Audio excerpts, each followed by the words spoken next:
मीरा घास पर पालथी मारकर बैठी थी। उसकी आंखें अब भी मिट्टी के उस टुकड़े पर टिकी हुई थी। उसकी मुस्कान थोड़ी फीकी पड़ गई थी।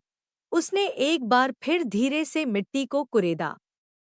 अब भी कोई हरियाली नहीं दिखी। मिथु उसके पास फड़फड़ाता हुआ उतरा और धीरे से बोला, शायद इन बीजों को यह बगीचा पसंद नहीं आया, या शायद वे शर्मीले हैं। मीरा ने तुरंत जवाब नहीं दिया। उसकी निगाहें बगीचे के झूले की ओर चली गईं। और तभी उसे कुछ याद आया। यह एक पंचतंत्र कहानी थी जो उसकी माँ ने कुछ समय पहले उसे सोने से पहले सुनाई थी। बंदर और कील की कहानी। बहुत समय पहले जंगल के पास एक कस्बे में कुछ बड़ी एक बड़ा लकड़ी का मंदिर बना रहे थे। हर दिन वे सुबह आते, लकड़ी काटते और ढांचा बनाते। जब दोपहर का भोजन करने का समय होता तो वे अपने औजार और अधूरा काम वहीं छोड़कर चले जाते ताकि खाना खाकर लौटकर फिर काम शुरू कर सकें। एक दिन एक बड़ा लकड़ी का टुकड़ा अधखुला छोड़ गए, जिसे वे दो हिस्सों में चीर रहे थे। उन्होंने एक तेज कील का इस्तेमाल किया था ताकि वह लकड़ी खुली रहे। यह कील लकड़ी को अलग बनाए रखती थी जब तक वे उस पर काम कर रहे थे। मंदिर से ज्यादा दूर नहीं, जंगल में बंदरों का एक झुंड रहता था। वे बहुत चंचल और ऊर्जा से भरे हुए थे। उसी दिन जब बड़ी खाना खाने गए थे, बंदर उत्सुकतावश निर्माण स्थल की ओर चले आए।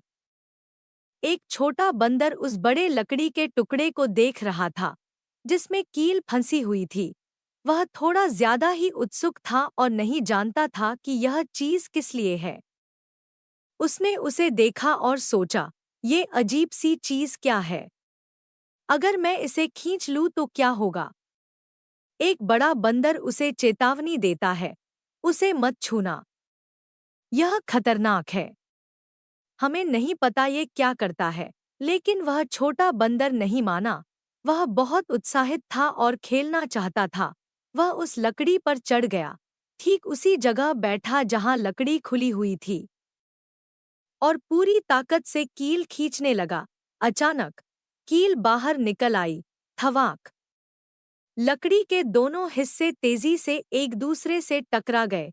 बंदर दर्द से चिल्लाया। उसकी पूंछ उन भारी लकड़ी के टुकड़ों के बीच में फंस गई थी। वह जोर से रोने लगा और छूटने की कोशिश करता रहा, लेकिन हिल भी नहीं पाया। थोड़ी देर में बड़ी लौटे और उस बंदर को फंसा और रोते हुए देखा। उन्होंने उसकी मदद की और उसे छुड़ाया, लेकिन वह बुरी तरह से घायल हो गया था। वह दर्द में लंगड़ाता हुआ चला गया और मन ही मन पछताने लगा कि उसने बड़े बंदर की बात नहीं मानी।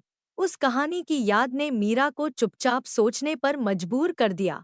उसने मिथु की ओर मुड़कर धीरे से कहा, मिथु, तुम्हें वो बंदर याद है जिसने किसी की नहीं सुनी और जल्दबाजी में घायल हो गया?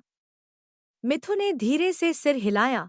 कभी कभी, मीरा ने आगे कहा, धैर्य रखने से हम परेशानी से बच जाते हैं।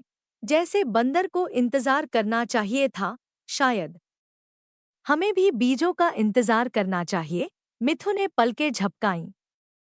जैसे मिट्टी को बार बार कुरेदे बिना इंतजार करना। बिल्कुल, मीरा मुस्कराई। हमें उनकी जड़ों को परेशान नहीं करना चाहिए, है ना? नहीं, मिथु चहका, हम इंतजार करेंगे। और अगली बार मैं यह बंदर वाली कहानी किसी भी अधीर बच्चे को सुना दूंगा। मीरा हंस पड़ी और प्यार से मिथु का सिर सहलाया। बगीचा अब भी शांत था। अब भी कोई अंकुर नहीं फूटे थे, लेकिन अब मीरा के अंदर कुछ बदल चुका था। जैसे कुछ उग रहा हो, शायद मिट्टी में नहीं, लेकिन उसके दिल में।